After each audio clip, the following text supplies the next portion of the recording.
que los protegían los hombres blancos, que los trataban como a dioses, ¿no? Bueno, pues como digo, estos perros se tiraban a la yugular, desmembraban los brazos, las piernas, y un perro podía matar a 30 indios. Muy bien, entonces era un arma importante. Los nativos se quedaban asombrados porque ellos tenían unos perros muy pequeñitos y los tenían, eran mudos, no ladraban y los tenían para engorde. Entonces se quedaban asombrados, igual que se asombraron del caballo, que se asustaban muchísimo cuando vieron al caballo, que creían que se separaban en dos cuando el hombre se bajaba del caballo.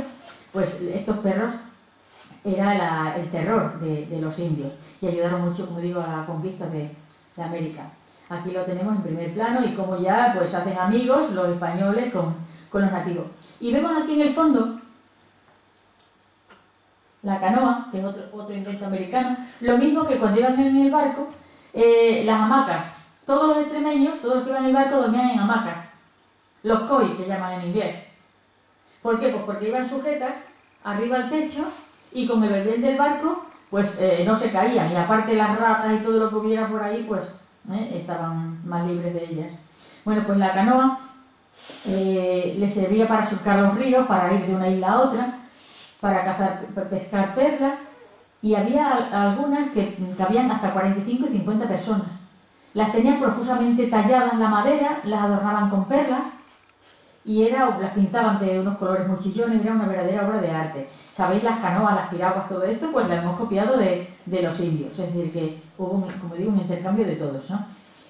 Y bueno, después ya, cuando salen de la isla, le ocurren toda serie de desgracias y de calamidades, pero ellos, a pesar de ello, aunque estaban a veces a punto de sucumbir, pero no podían volverse para España, era imposible.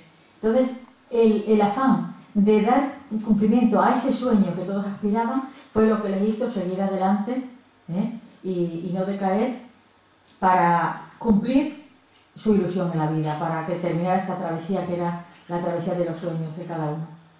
Y no quiero alargarme más. Si tenéis alguna pregunta que hacer o algún comentario, pues yo con mucho gusto lo respondo. Y de nuevo, muchas gracias.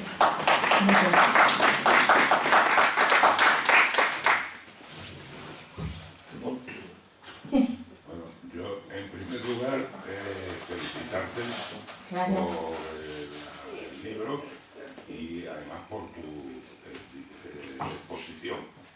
Es decir, yo tenía interés en conocer el libro, pero después de oírte aquí ya que estoy deseando leerlo. Perdona, no he contado el argumento, ¿eh? Esto nada más es, digamos, un poco de que va, pero que no penséis que ya está todo el libro contado, ¿eh? Me interesa mucho. Y aprovechando que estás aquí, quería hacerte dos preguntas. Una que tiene que ver con los pizarros. Es decir,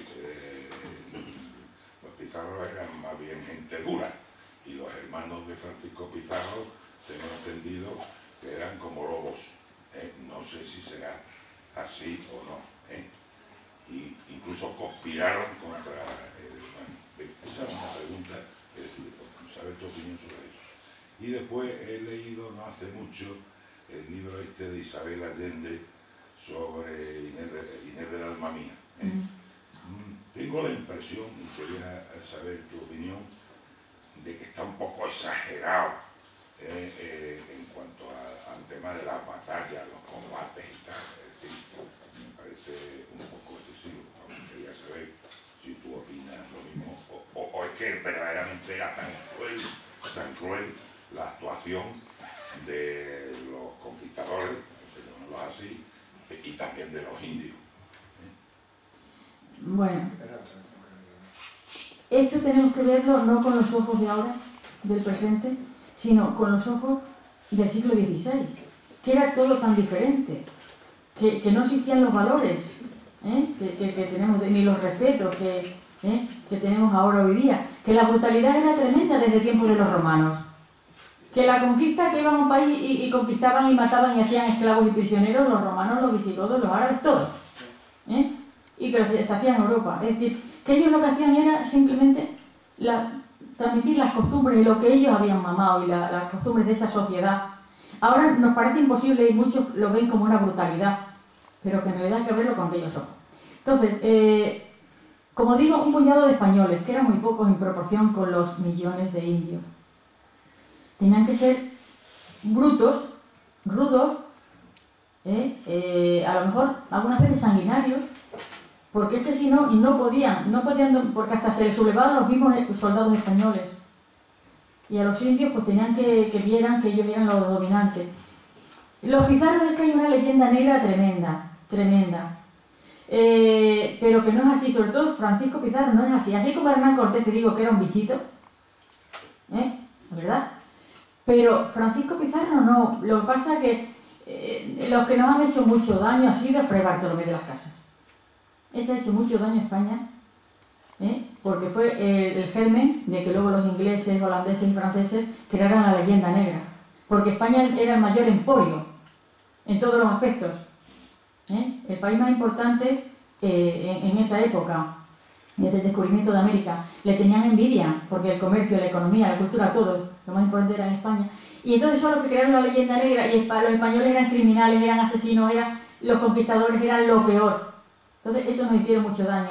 Y nuestros gobernadores, hasta principios de siglo y todo, les ha dado vergüenza, como tú decías también al principio, y han agachado la cabeza porque les daba vergüenza. Hay tantos libros y tanto publicados en contra de España que se sentían avergonzados del papel que habíamos... Cuando, a decir de algunos escritores norteamericanos, incluso ingleses, los españoles han sido los que mejor se portaron, porque imaginaos lo que hicieron los norteamericanos y lo que hicieron los ingleses. Entonces, lo que mejor, porque empezaron a crear, gracias quizá a los clérigos, empezaron a crear escuelas y universidades. Se fusionaron con los indios, los que no hicieron los otros. Los sajones. Es decir, que de alguna forma transmitieron mucho de nuestra cultura y dentro de eso. ¿Que hicieron barrabasadas? Sí, de acuerdo. ¿Que hubo capitanes que se cedieron? Exactamente. Pero como digo, igual que existen en todas las profesiones, existen hoy día, ¿no? Y en todos los cuerpos. Pero tenemos que verlo, como digo, con los ojos de entonces. Los pizarros fueron duros, tenían que ser duros, a la fuerza. A la fuerza, porque es que tenían que luchar por su vida. Y si querían conquistar, tenían que defenderse de tantos indios como los atacaban. Porque los indios, que me preguntabas también, los indios eran muy belicosos. Los indios estaban en guerra unas tribus con otras, unos caciques con otros continuamente. Y entonces le pedían ayuda a los españoles, porque los españoles tenían unas armas mucho más poderosas. Los palos que matan, decían, ¿no? Los palos que salía fuego de un palo, que era el arcabuz. Entonces, por eso, buenamente, se venían a ser sus vasallos.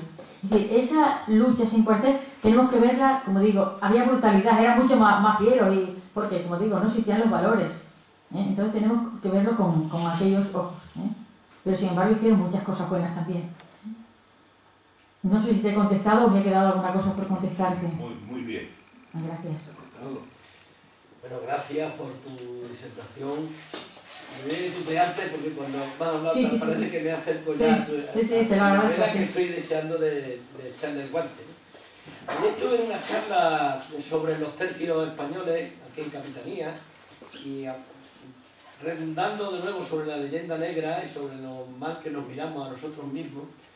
Hubo una época en que en las colonias nuestras, colonias, por llamarle tal, bueno, en Sudamérica y tal, tuvimos más universidades que en Europa.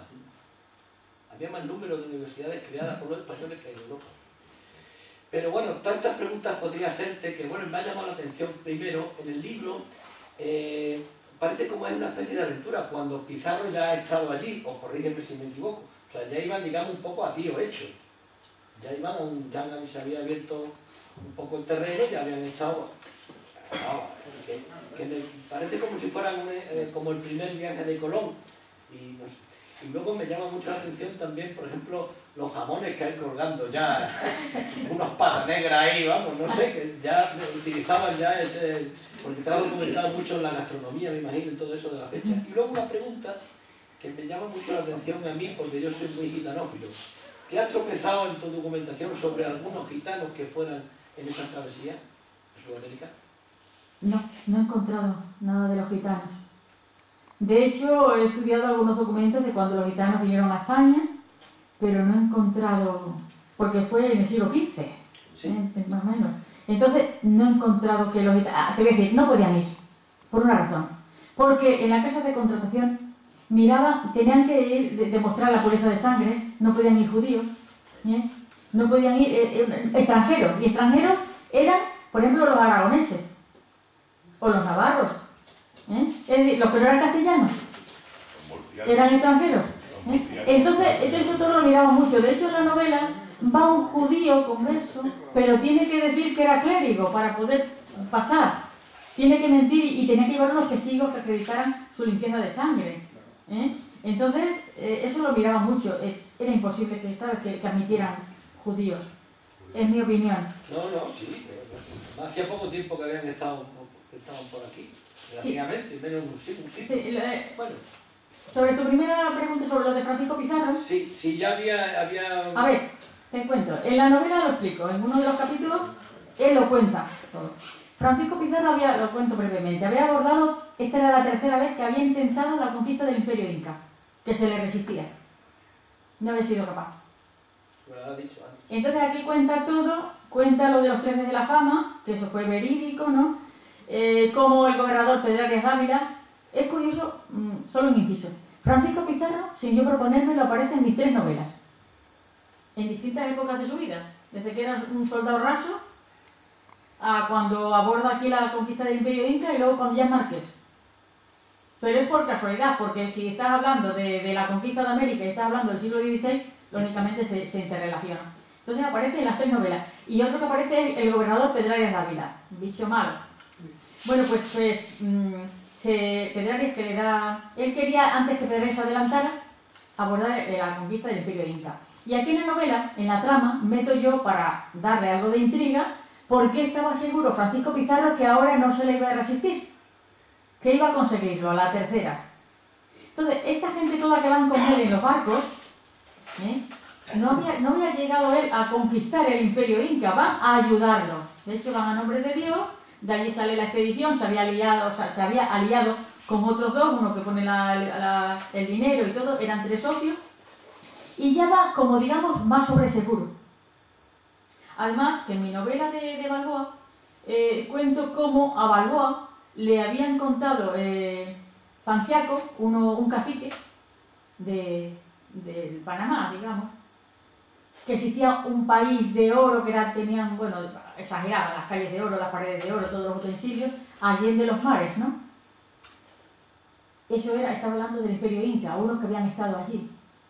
Y Pizarro, que era entonces, le nombró su lugarteniente, pero como digo, era un soldado raso, lo escuchó. Y si a Balboa no hubiera muerto tan joven, hubiera sido Balboa el que hubiera descubierto, el que hubiera conquistado el Imperio Inca. Y hubiera hecho unas proezas extraordinarias. Sin embargo, como murió tan joven, pues Francisco Pizarro ya tenía esa idea. Pero como digo, ha sido ahora con esto de esta travesía y con otros que se le sumaron, cuando por fin logró la conquista del Imperio Inca. Entonces no había llegado siquiera allí, no había volado, esto es previo. Muchas gracias.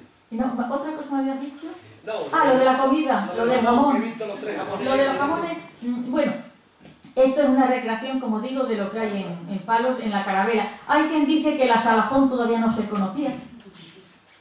Entonces, bueno, pues simplemente es una anécdota de lo que hay allí para que nos hagamos una idea de cómo era el barco y las bodegas, que era lo más importante, ¿no?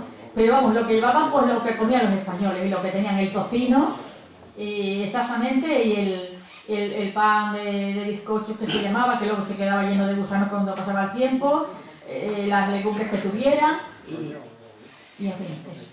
¿Pregunta? Bueno, pues entonces, si no me otro lado. Yo quiero hacer 2 preguntas enlazadas que son curiosidades y un comentario. Estoy totalmente de acuerdo contigo en lo que has dicho referente al comportamiento de las tropas estas, soldados españoles en la conquista de Perú, porque se está demostrando que los militares actuales que van a misiones internacionales, los que mejor reconocimiento tienen en los países en los cuales están ubicados son los españoles. Eso se está demostrando día a día y está comprobado y contrastado. Y después la pregunta era, yo que conozco bien esos barcos que tú has recreado ahí de Palos de Noguer, yo me ratifico lo que tú decías al principio, que es imposible que pudieran ir 300 personas. Porque es que si metían el ganado para la alimentación, los caballos, los perros y la comida, allí no cabían ni 50. No, iban 30 y tantas, de hecho, en esta carabela. O sea, eran 4 barcos, tenían que llevar 4 barcos. Francisco Pizarro, bueno, hace unas triquiñuelas para engañar a los... a las personas que eran, como digamos, los inquisidores, ¿no? Los que se encargaban de esto. Y bueno, ya dice que han ido otra gente con otros barcos. Aquí van unas 35 personas en la caravela. No, van en diferentes barcos, pero que van entre 35 y 50 personas los que podían. Y otra curiosidad es, ¿por qué siempre se representan a los indios desnudos cuando ve la escena el español conquistador va vestido con corazas, con todo, y el indio desnudo? Allí también hace frío. Pero en el Caribe es un clima muy bueno. O sea que... Pero como esto es una isla del Caribe, pues... ¿Y los españoles no tienen golpe de calor? Pues bueno, mira, eso lo describo más en la novela de Balboa, cómo se les oxidaba toda la armadura que llevaban del calor tan sofocante que tenían. Es un calor tremendo, tremendo. De eso se ven muchos que se tenían que quitar porque ir más ligero, con las cotas de malla y esto, porque era un calor sofocante. Entonces es un sitio, bueno, pues paradisíaco, que no necesitaban. Hombre, el clima debe haber cambiado mucho también, pero vamos que... ¿Alguna otra pregunta? Pues entonces nada más que os agradecerte mucho tu venida hoy aquí a nuestra casa, igual que a ti, Florentino. Damos las gracias, nos teníamos a disposición para lo que necesitéis y siento que debido a tratarse hoy un día tan especial como ha sido el encendido de las luces navideñas y viernes por la tarde, que la gente se dedica más al jarro que al tarro, pues haya habido tan poca gente, pero yo creo que los que están somos capaces de llenar toda la sala. Muchas gracias. Gracias a vosotros.